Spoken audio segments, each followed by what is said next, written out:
സംസ്ഥാനത്തിൻ്റെ മുൻ മുഖ്യമന്ത്രിയും ഇപ്പോഴത്തെ പ്രതിപക്ഷ നേതാവുമായ പിണറായി വിജയൻ്റെ വീടുകളിലെന്ന് തന്നെ പറയണം. കാരണം അദ്ദേഹത്തിൻ്റെ തിരുവനന്തപുരത്തെ വാടക വീട്ടിലും കണ്ണൂരിലെ അദ്ദേഹത്തിൻ്റെ കുടുംബ വീട്ടിലും അദ്ദേഹത്തിൻ്റെ മരുമകനായ റിയാസിൻ്റെ കോഴിക്കോട് കോട്ടൂളിയിലെ വീട്ടിലും എല്ലാം ഒരേ സമയം ED റെയ്ഡുകൾ നടക്കുകയാണ്.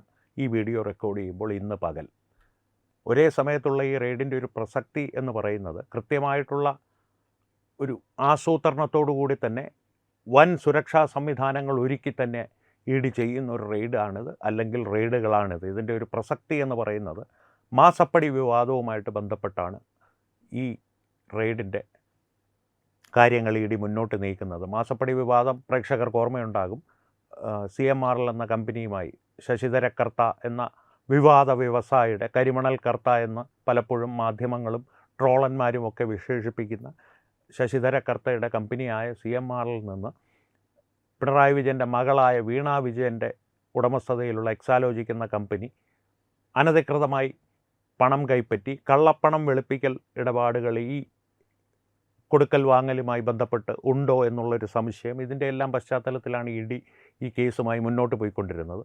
ഈ കേസിൻ്റെ സമൻസും FIRും എല്ലാം റദ്ദാക്കണമെന്ന് ആവശ്യവുമായി ശശിധര കർത്ത ഹൈക്കോടതിയെ സമീപിച്ചിരുന്നു. ഈ കഴിഞ്ഞ ദിവസം ഹൈക്കോടതി ആ ഒരു അപേക്ഷ തള്ളിയിരുന്നു. EDക്ക് കേസുമായി മുന്നോട്ട് പോകാമെന്ന് ഹൈക്കോടതി പറഞ്ഞിരുന്നു. അതിൻ്റെ പശ്ചാത്തലത്തിലാണ് ഇപ്പോൾ റെയ്ഡുകൾ നടക്കുന്നത്. റെയ്ഡുകൾ നടക്കുന്നു എന്നുള്ളത് മാത്രമല്ല സുപ്രധാനമായ വിവരം, വീണ വിജയനെ ED ചോദ്യം ചെയ്യുന്നു എന്നാണ് ഇപ്പോൾ നമുക്കറിയുവാൻ കഴിയുന്നത്. അറസ്റ്റ് ഉണ്ടായേക്കുമോ എന്നുള്ളൊരു ഭയപ്പാട് പിണറായിയുടെ കുടുംബത്തിലും കമ്മ്യൂണിസ്റ്റ് പാർട്ടിയുടെ താവളങ്ങളിലും നിലവിലുണ്ട് എന്നാണ് നമുക്കറിയുവാൻ കഴിയുന്നത്. ഒരുപക്ഷെ അറസ്റ്റ് ഉണ്ടായേക്കാം. അറസ്റ്റ് ഉണ്ടായാലും അത്ഭുതപ്പെടാനില്ല. പക്ഷേ അറസ്റ്റ് ഉണ്ടാകുമോ എന്നുള്ള കാര്യത്തിലൊരു സംശയം. ED യാതൊരു സ്ഥിരീകരണവും അറസ്റ്റ് ഉണ്ടായേക്കുമെന്നുള്ളതിനെ സംബന്ധിച്ച് നൽകിയിട്ടില്ല ഈ നിമിഷം വരെ.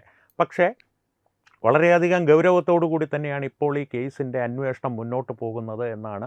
ഒരേ സമയം ഈ വീടുകളിലെല്ലാം ആലോചിച്ച് നോക്കൂ, തിരുവനന്തപുരം, കോഴിക്കോട്, കണ്ണൂർ 3 ജില്ലകളിലാണ് ഒരേ സമയം റെയ്ഡുകൾ നടക്കുന്നത്.